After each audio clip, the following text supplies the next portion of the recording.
Coach, mau tanya dong, ada batasan waktu nggak sih Coach untuk kita melakukan improvement pada sebuah bisnis? Misalnya apakah sebulan sekali, setahun sekali, atau bagaimana tuh Coach? Oke, saya kasih satu contoh gampang. Di Jepang ada yang namanya Kaizen.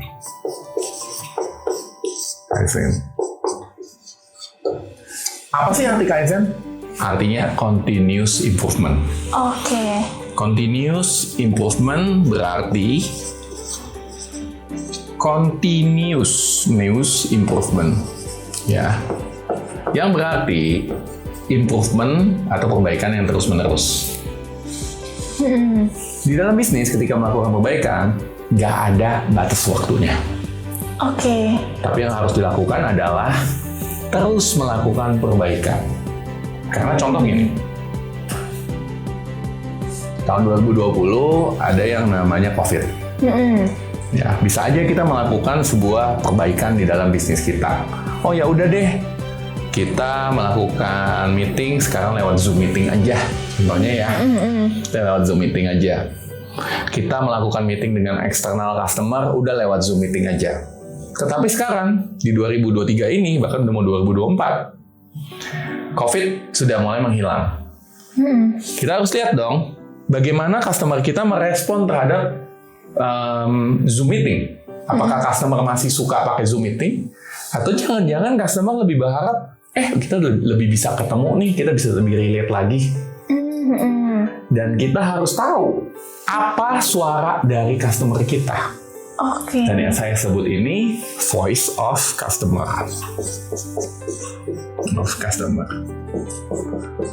Dan untuk melakukan improvement, dengarkanlah voice of customer.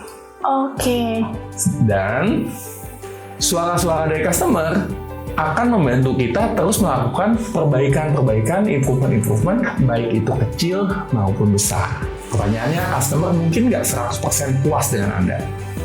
Oke. Saya rasa enggak. Karena customer selalu mau mendapatkan lebih dan lebih. Iya, benar. Jadi, nggak ada yang namanya stop improvement.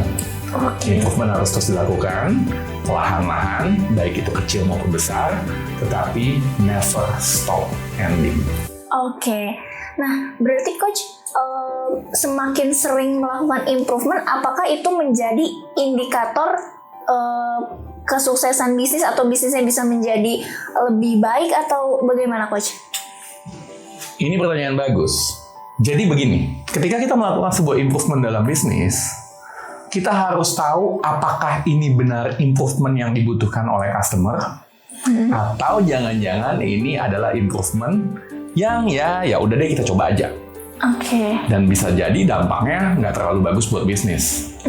Karena itu, sebelum melakukan sebuah improvement, ada baiknya Anda catat proses dari bisnis Anda. Oke. Saya kasih contoh. Sekarang bisnis Anda di sini nih ya. Kemudian ini Anda lakukan improvement. Pertanyaannya, apakah sudah dicatat di sini?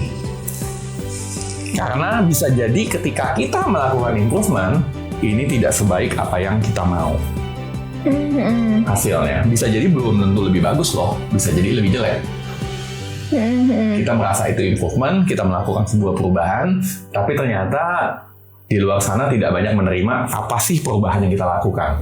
Oke. Karena itu perlu ada yang namanya SOP, dicatat. Kalau seandainya improvement atau perubahan yang kita lakukan itu nggak bagus, ya udah balik lagi ke awal. Balik lagi ke awal. Bukannya malah bingung mau digimanain nih.